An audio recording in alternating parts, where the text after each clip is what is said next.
This is the Gore N More podcast with your hosts TJ Bowser, Chad Chrisman, and Big Johnny D. We have such sights to tell you.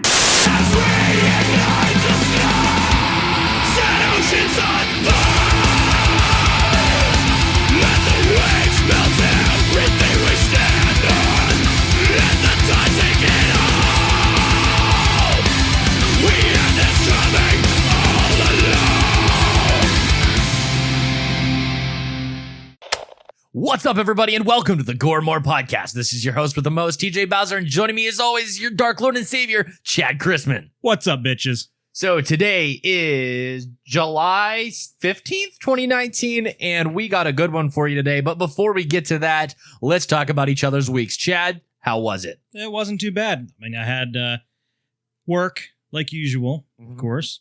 And then Saturday was my youngest daughter's second birthday party. We all had a nice little get together there. Yeah, then that's about it. She actually turns 2 tomorrow. So, oh, wow. Yeah. But other than that, just kind of relaxing, enjoying the summer, trying to stay out of the sun as much as possible. I feel that. But enough about me. How about you? Pretty good. Just recording podcasts, trying to get some stuff done, moving, making big moves, getting some stuff done behind the scenes. Can't wait to show you guys everything that we're working on here at the Do Back Discussion Network. Big stuff happening. Huge. Huge.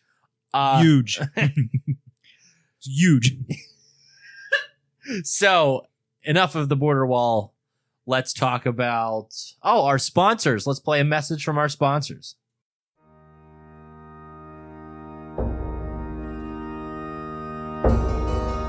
Hello there, creepy ghouls. Do you like spooky things and horror movies? Then Cabin 13 has the stuff for you. Check out their selection of horror-themed props, pins, busts, action figures, collectibles, and more. You can find them on Facebook and Instagram. Be sure to visit cabin13.com and buy something, or I'll kill you! So listen here, there's a guy by the name of Kyle Schola. He's making hockey masks over there on Facebook. Folks be saying it's the best paint jobs around. He calls his business Curse Custom Weather. We'll just make about any hockey mask you want and we'll weather your clothes up too. Marcio Charlie's Horror Costume Studios. Premium hand-sculpted latex masks, busts, and hoods. Everything is handmade and painted by Marcio himself. Be sure to check out his wide range and selection of products over at Facebook and Instagram at Horror Costume Studios. And we are back with a review of Slumber Party Massacre. Yes, finally another slasher film to get balls deep into. So it is from what year? 1982. Directed by Amy Jones, a woman this time, and it is sleazy, extra sleazy. Written by Rita Brown, produced by Amy Jones, starring Michelle Michaels as Trish Devereaux Craven, Robin Still as Valerie Bates, Michael, I would say Vieja as Russ Thorne, Deborah Dalso as Kimberly Clark, Andrea Honor, I don't know, as Jackie, Gina Smicka as Diane, Jennifer Myers as Courtney Bates, Joseph Johnson as Neil, David Hilburn as Jeff, Jim Boyce as John Miner, Pamela Roy Lance as Coach Jana, Branky Stevens as Linda, who's actually a friend of Joe Castro. Yes, she is. I did know. I saw the other day he posted they went to a movie premiere together. Yes. We should have her on here for this. That would have been cool. Music by Ralph Jones. Cinematography by Stephen Posey. Edited by Wendy Brickmont. Distributed by New World Pictures. Released September 10th, 1982. With a runtime of about 76 minutes. A budget of $220,000, and it grossed $3.6 million. Not too bad. The basketball team is planning a party. A slumber party to bare their souls. Your tits are getting bigger. All the girls are coming, except Mary and Linda. And they won't be missed. The party begins at 8 o'clock. It's a slumber party for old time's sake. Love it too. You think I'm getting better? But be on the lookout for an uninvited guest. Please, please. When the pizza arrives, things really start jumping.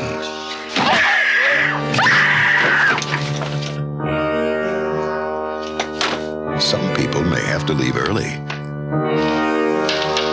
but others will hang around and hang around. Courtney, you're underage.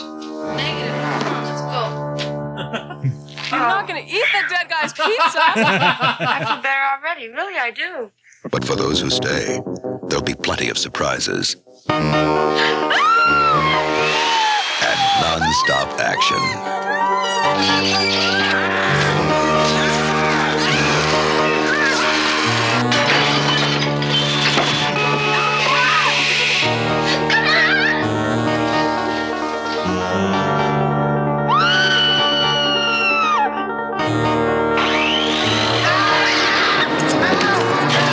One thing's for sure, no one's getting any sleep the night of the Slumber Party Massacre. Close your eyes for a second and sleep forever.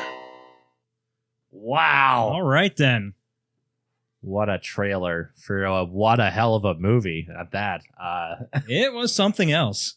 Talk about that plot. All right, an 18-year-old high school girl is left at home by her parents, and she decides to have a slumber party.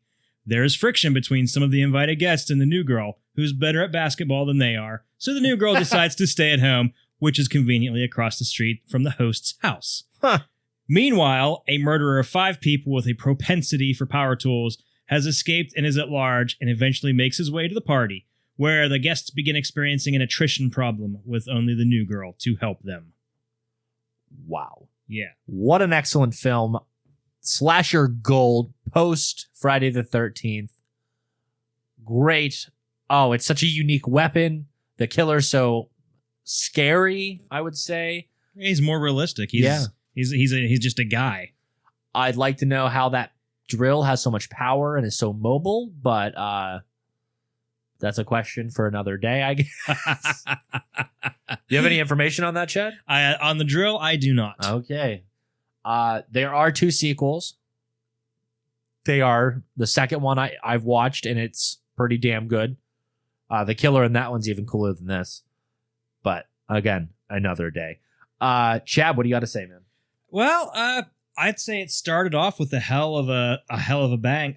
In my notes, in this, it took exactly 2 minutes to see our first set of boobs in this movie. Yes! And 6 minutes for the first murder. So it wasted no time whatsoever getting to the good stuff for us. Balls out. Absolutely. And it was very ballsy because it even showed the killer like in broad daylight from the beginning, which it wasn't, you didn't see a lot of in movies back then. What else do you got?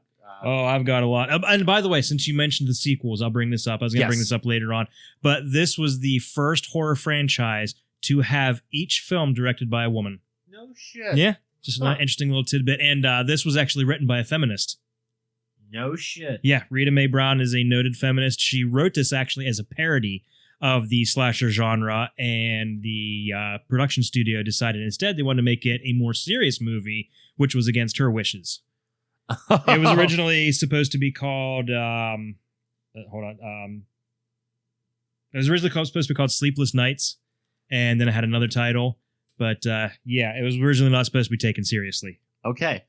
The thing, that weapon, I'd like to know how the fuck they came up with that weapon. I think that was done deliberately as, like I said, she's a feminist. So this was a very, and I noticed a lot of feminism heavily in the movie, especially like close to the end when, the new girl, which she's chasing after him with the machete, and she chops it in half with it. And it was a very phallic representation of a weapon. So she, yeah.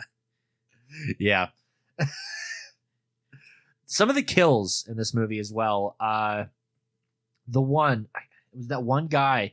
He gets him from behind and gets him in like the shoulder. Oh yeah, in the garage. Yeah, yeah, and it shows it penetrating the whole way through. Mm-hmm. I thought that was really cool. The neck slash was a cool scene. Just how fluid his movement was, and how it just hit her, and she just turned around and just her neck's just all fucked. It was cool. It was definitely really cool. Yeah, it was a nicely done scene. Yeah, it was a pretty good movie. It was stands out. Yeah. Especially for a movie that was supposed to be a parody and then became an actual movie. Mhm. I mean, come on. Yeah, so a lot of the horror or a lot of the comedy in this horror movie, some of it was intentional and some of it wasn't. But considering the budget, I Yeah. think they did a great job. $220,000. So, Chad, what else do you have on your notes, man? I got a nice little bit here. Like I said, it's written as a parody. The director shot a promo film from the script's prologue. She shot it for Roger Corman for $1,000. It actually impressed him to the point that he just gave her the directing job. She was just trying to get a directing job, period. And he's like, here, just direct this for me. Make this into a movie. Nice. Yeah. But yeah, like I said, it's a Roger Corman film. That who doesn't love a good Roger Corman film? The dude, king of the low budget horrors. Fantastic stuff. Michael Vieira, the bad guy, Russ, said it deliberately isolated himself from the rest of the cast to get into character. And he read the book Helter Skelter to research the role a bit more. Okay. And that's Helter Skelter was about the Manson murders. Yes. This was Brink Stevens' first speaking role. She was Linda, the girl that got killed in the beginning. Yes. She's Scream Queen. She's been in like 1,000 movies. And like you said, she's a friend of Joe Castro's a friend of ours. That was actually pretty funny that you mentioned that because I just saw, like I said, that they were at a movie premiere together. Yes. And it showed him when they were younger together in a movie too. Yes. The big finale, that was actually reshot. Oh. Yeah. Okay. Let me see if I can find that in my other notes here. Apparently, from what the director said, that she didn't like the ending. Okay. Let me find it here. No. Yeah, she basically said that the ending, they reshot the ending. It was basically the same without the swimming pool, but it didn't work, and she thought it was so boring that she doesn't even remember exactly what happened. And they apparently ruined that swimming pool with all the fake blood and everything that got pumped into it. Oh, God. Yeah, so they sacrificed the swimming pool for our enjoyment. Hey, whatever it takes. Whatever it takes. Right. And the director, she was originally an editor before she became a director. This was her first directing gig, like I said. She had the option to either direct this or edit the movie E.T.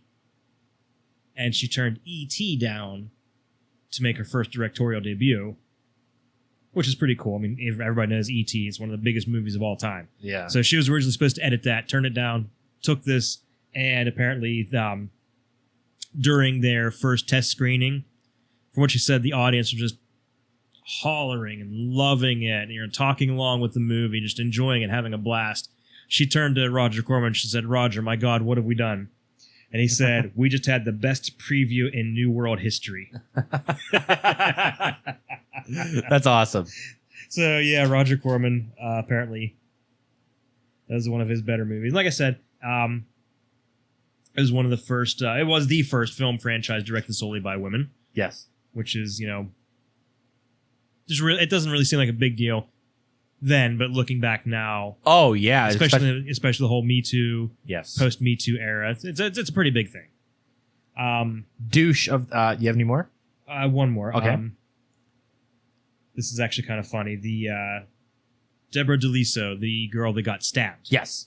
When it came time to film her death scene, the blood tube that was rigged under her jersey to make it look like she was bleeding, it malfunctioned. So instead of blood coming out the wound, it just dripped down her leg and looked like she was bleeding from a certain other part of her body. It's the menstruation.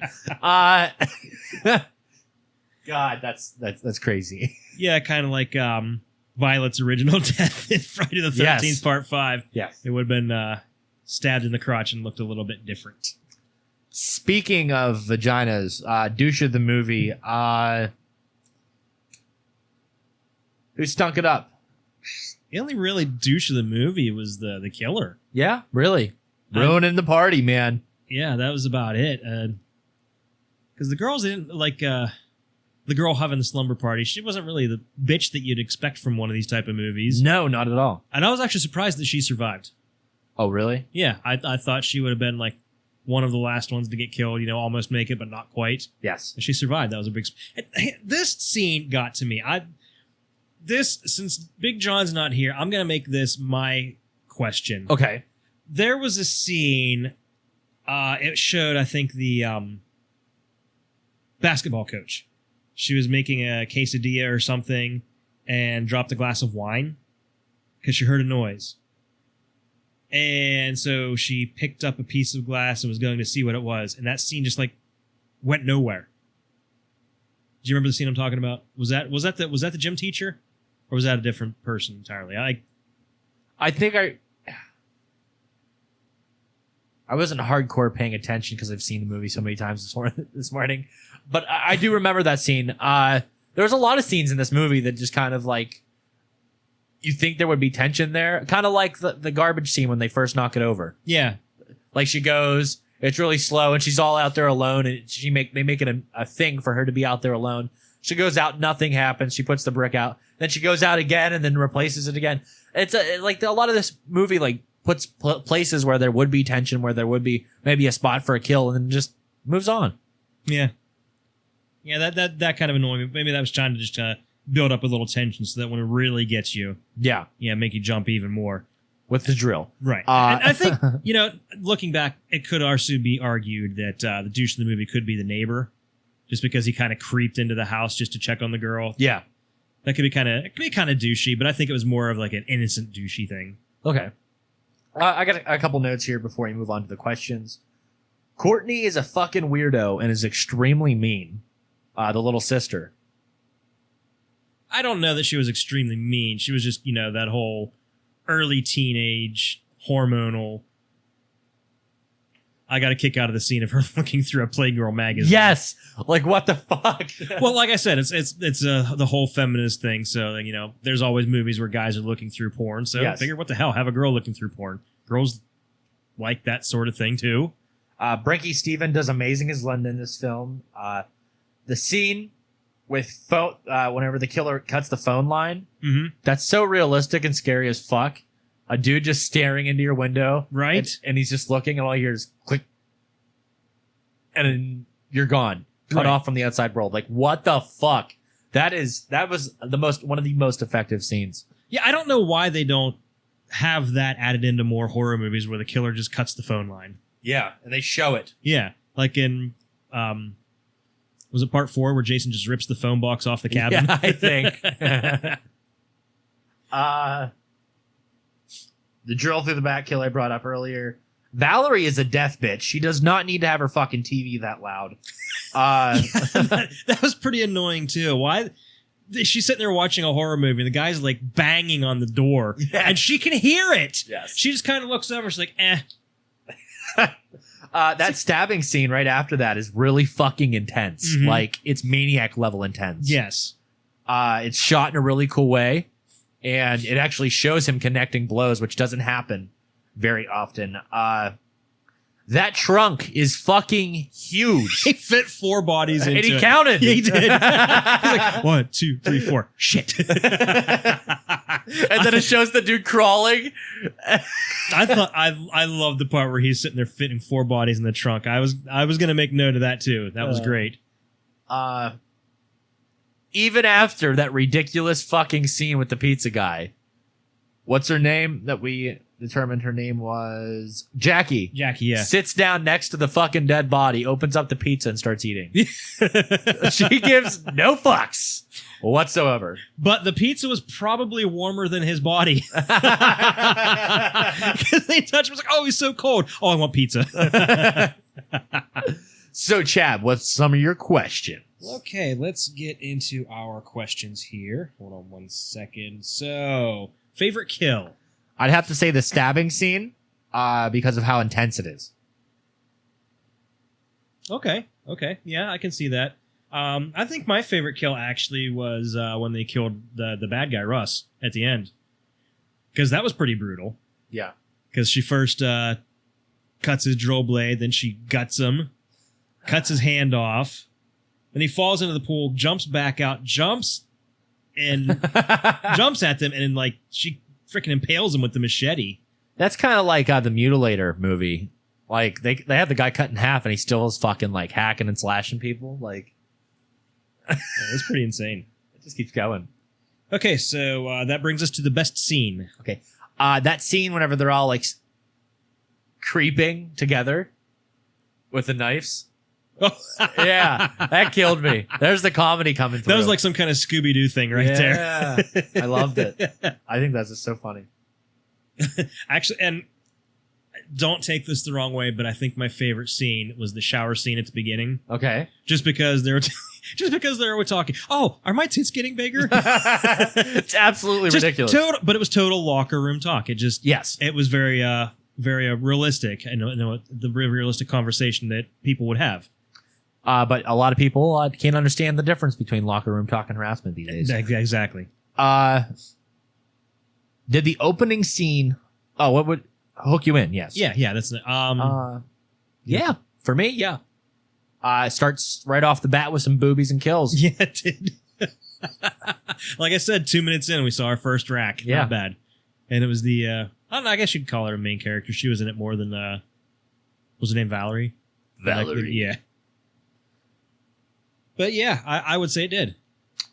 Best tits, hottest girl would go to Jackie for me. Yeah, I thought so too. Like I said before we started recording this, she had the fullest rack, and you didn't get to see them.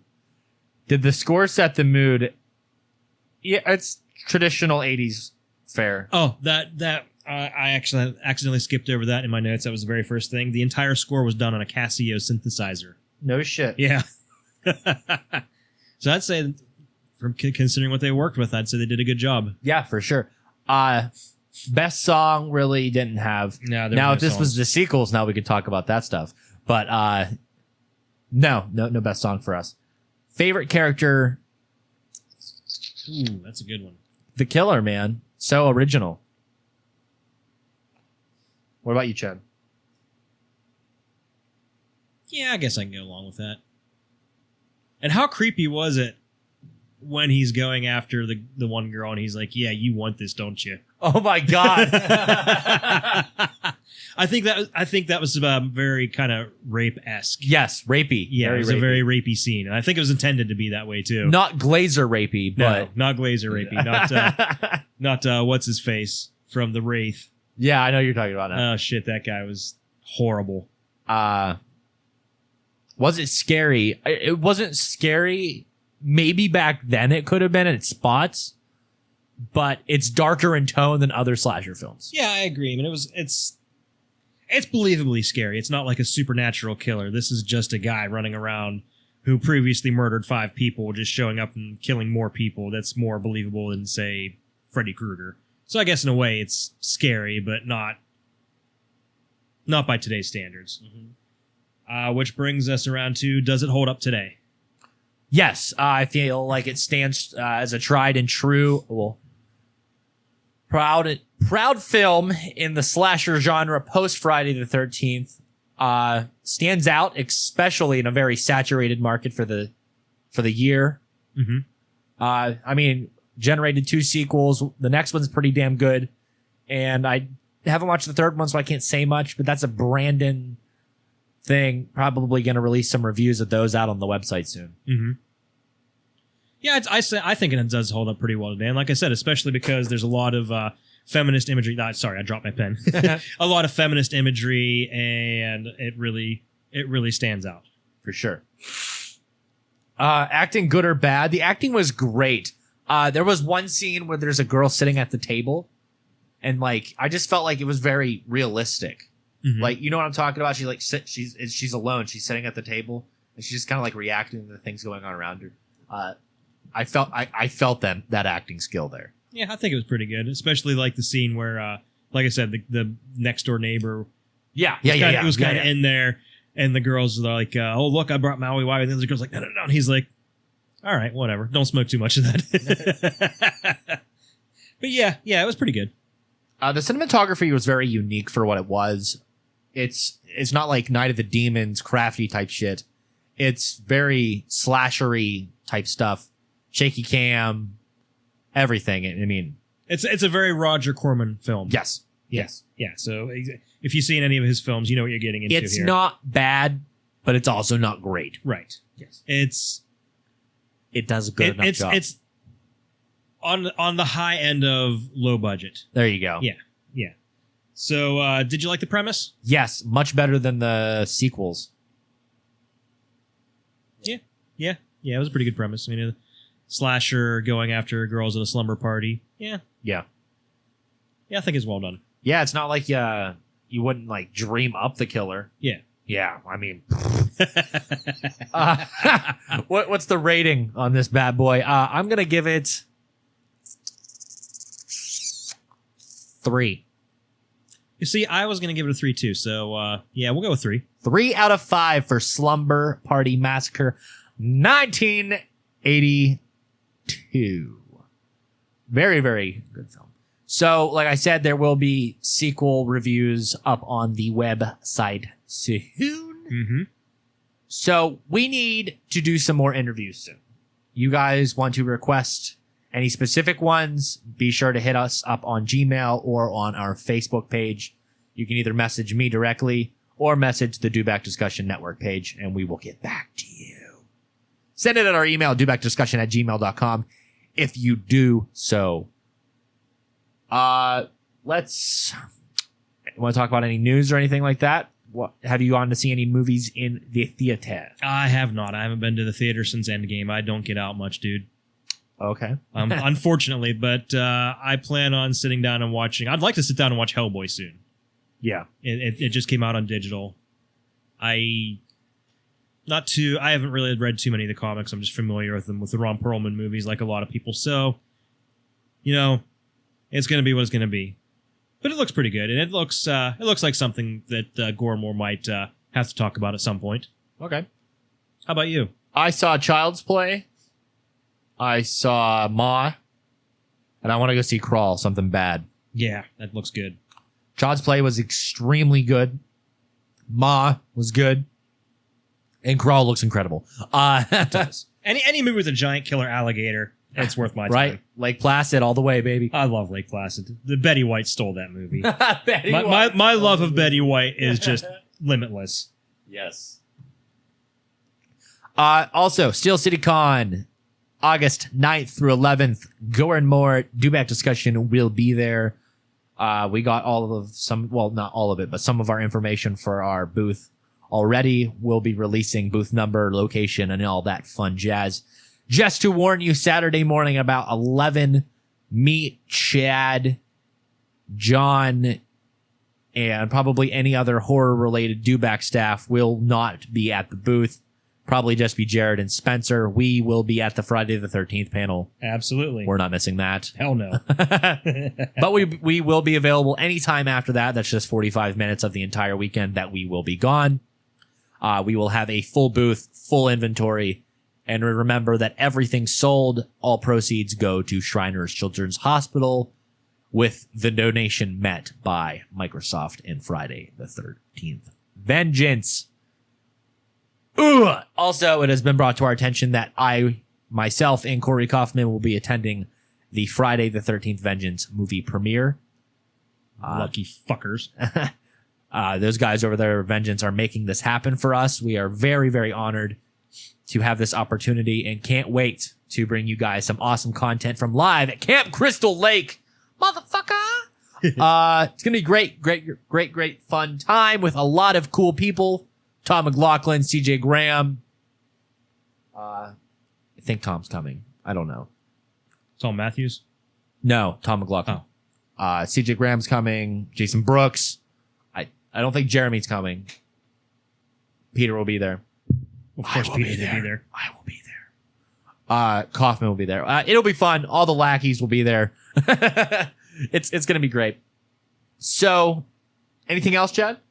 I know a lot of people were into Stranger Things. I haven't really watched it since season 2, or since season 1, but season 3 just premiered on Netflix. So, if you like that, go check it out, binge watch it. I plan on watching it soon. I was going to watch it over the weekend, but we just got tied up doing other stuff. I finished Slasher season 3. Incredible season. Did not anticipate the ending and the way the fucking brutality of this season was just incredible. The characters you felt really connected to, and it really touched on a lot of modern issues. Asexual women, Muslim, gay, bisexual, pansexual, all that jazz. Had a little bit of everything all tying together into one big overall plot. Suicide, stuff like that. Just any controversial, taboo topic they touched on. And it was crazy. And it was very realistic. And the twist ending of who the killer was just has you all like, wah. I mean, every season's like that, though, with that show. And then recently, Scream Resurrection was released, featuring the OG Ghostface mask. Reviews are coming back on that, saying it's shit. It's shit. Yeah. A lot of people are saying that Nothing special. The ending is horrible. So yeah, I mean, if you like Scream, you might like it. We here at Gore N More do not like Scream. We do not. Yeah, not one of the better films. If you do want to watch a film from that time era that's actually decent, watch H2O. But then again, Chad will say that it suffers from a little bit of Scream. It does. It really does. But it's better than Halloween 2018. Yes, anything's better than that shit show. And yes, Bobby, I know you like that film. Because every time he's like, I like that film. We do not. It's not special. Dang it, Bobby. Dang it, Bobby. No, I watched it and it was just a big letdown. And my girlfriend knew whenever we saw it that it was a big letdown to me. And she could tell that it was a big letdown to me. Halloween 4 and H2O is where it's at. Halloween 6 producer's cut. Me and Chad can both agree that that's where it's at. Like I said, that's the only version I've seen. That's the only version I'm going to see. Exactly. The mask in Halloween 6 is arguably the best Myers mask. And I don't know. No, I disagree. What's your favorite? The classic, the first one, the original Halloween mask. No, which one? Like the Boogeyman one or the Shatner one? That's the Boogeyman. The Shatner one. Okay. Pointing at picture on wall. We need to get video. Mick wants to bring video onto the thing. And I think that we could really do that if we mounted like a camera up there, have it pointed down at us. Maybe have another one. I don't know. Something different. Very, very different. Set ourselves out there. But the Fall of Camp Blood has a raffle going on right now. I am involved in that project. To be announced. Anyway, they have a raffle going on. It's $30 per entry. All proceeds go to the Gotham Burn Unit or something like that? Yeah. And that's where Kane stayed. All proceeds benefit that. And the raffle is you pay $30 and you get entered a chance to win you get to play Jason and kill somebody as Jason in the Fall of Camp Blood. You get flown out. You get housed, fed, returned. All of it's paid for. All expenses paid. Trip to the set of the Fall of Camp Blood. $30 spots. I'll have to put some information on the Dewback Facebook, which you can find that on there. Also find Dewback on Facebook, Instagram, Twitter. Listen to the Gore N More podcast on iTunes, Spotify, Google Play, and dewbackdiscussion.net. Chad, talk about the podcast network.